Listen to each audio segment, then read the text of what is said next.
I'm excited about today's video because we got a robotic lawnmower that I want to show you and talk about the features, but more importantly than that, I want to put it on my lawn and let it mow the grass because we need to see it in action and see how it performs. I was able to unbox this, put it together, download the app, do all the things, and thankfully this is, I've had my hand on quite a few different robot lawnmowers, so I'm getting more familiar with them and can talk about some of the things that I like about this one in particular. So let me show you the mower and then we're going to put it to use and see how well it performs. All right, here we go. This is our mower. This is the ECOVACS. You see the brand there stamped onto the charging station. ECOVACS GOAT 1000 RTK. Now the RTK, in my understanding, is basically what we're talking about is the satellite function there. So we're not like burying a cable under the ground or anything like that. This thing is going to be operating off a satellite, which is right here. And I'm not necessarily a techie, but what the instructions told me is this blue light means that we're getting a good signal and we're ready to go. So one of the things I really loved about this mower in particular, just to start off with, when I unboxed it, it was very, very simple. You had the mower completely assembled. I did not put those wheels on. I didn't do anything. I just pulled it out of the box like that. The charging pad, completely assembled. It came like that, other than simply plugging in the two wires to the back of it. And then this is the satellite antenna here.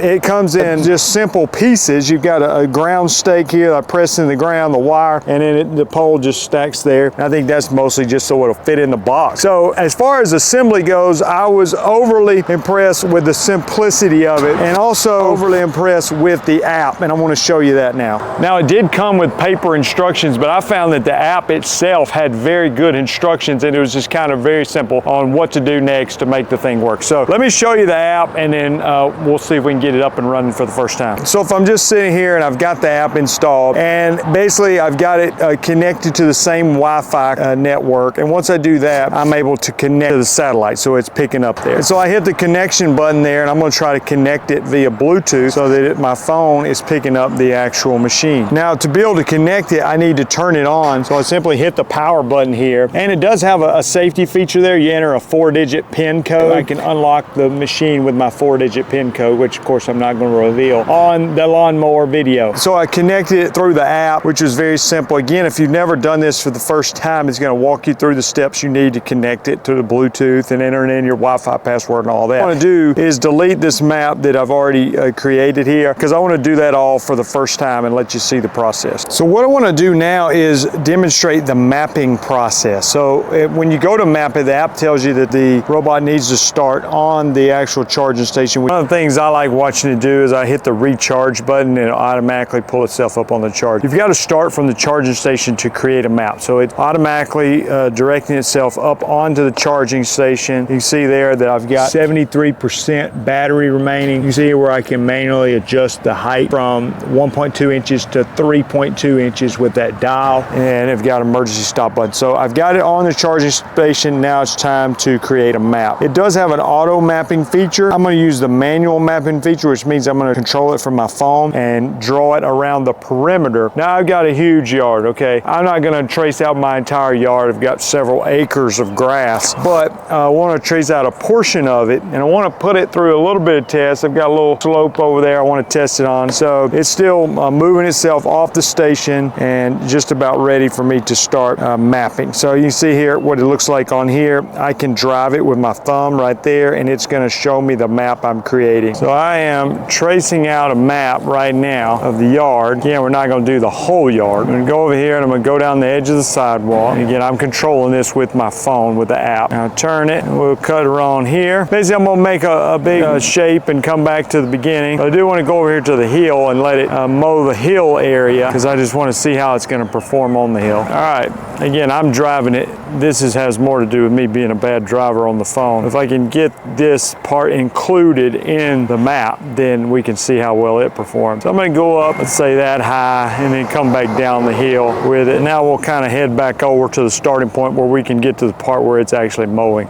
You can see how the map is closing in there. I've almost made a full circle. All right, so here's what I drew with the map, and you can see I didn't map out the whole yard, but I went along the edge of the driveway. I also went on that slope. And when you get to the end, it gives you an option. When you start, you create a starting point, and when you get to the end, you create an end point. So we're gonna hit the end point right here, which is very close to where the starting point was. And now we can go back, and it shows my map that I've created. So this is the area it's gonna mow. Now you can create a schedule if you want to automate the mowing, but I don't want to do that. I just want it to mow. So when I hit start, it's going to show me the percentage of the area that's been mowed, and it's showing that I have 2,572 square feet that it's mowing here. And again, I've got it set on the lowest setting, 1.2 inches, because I want to make sure we're actually cutting grass here. So here we are. It's tracing out the area that I just mapped out for it, and we're going to see how well it does. Now, one of the things that's great about the satellite technology is you can see that it is actually doing perfectly straight lines at the angle that it's going on. Let's continue to mow. I just want to make some observations here. Let's look at the cut that it's leaving behind. And I tried to let the Bermuda grass grow up a little bit. We're in late April, so I mean it's getting going here. So it's taken about an inch off the top of this, and I'm ultimately satisfied with the cut. Now, in my opinion, a mower like this is going to need to mow the grass, you know, every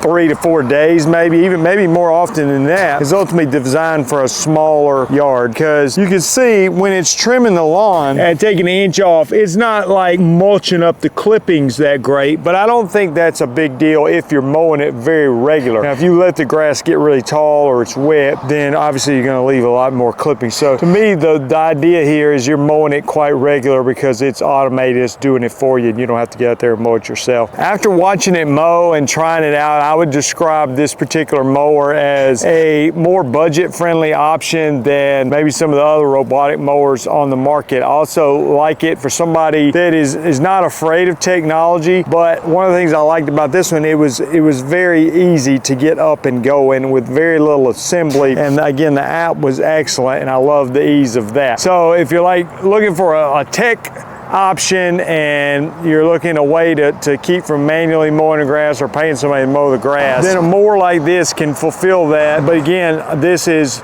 more of a budget option versus some of the ones that are bigger, maybe faster, and can handle a bigger property. This one would be, in my opinion, more for a small to medium-sized property. One of the things that's pretty cool is while it's mowing, I can look on the app here. It gives me a diagram, what's been mowed, what's not been mowed, and it shows a percentage. So right now, the total area, 2,572 square feet, is mowed 19% of it. It also gives me a battery percentage there as well. Now you can see it's mowing up and down this hill, which is fine with me. I don't care what angle it goes at, but let's see how well it goes up this little hill.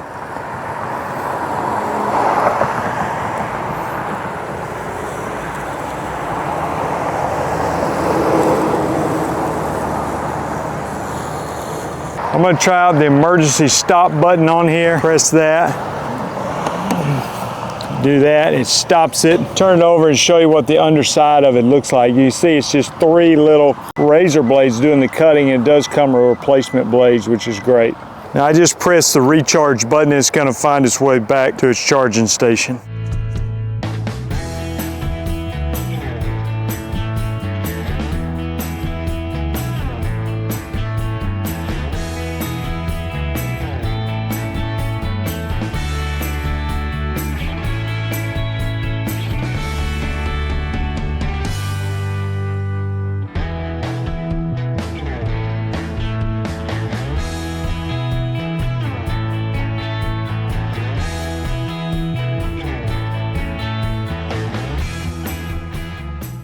So I've actually got it set up on a different lawn right now, and I'm going to tell you the reason why. My friend here had shoulder surgery. He's in a sling, and I said, well, let me help you out. I've got a robot lawnmower, and in just a minute we're going to actually test something I want to see, and that's the obstacle avoidance. But also I want you to notice, like, and we'll get this in a second, but how you can get super close to the edge with the RTK satellite system.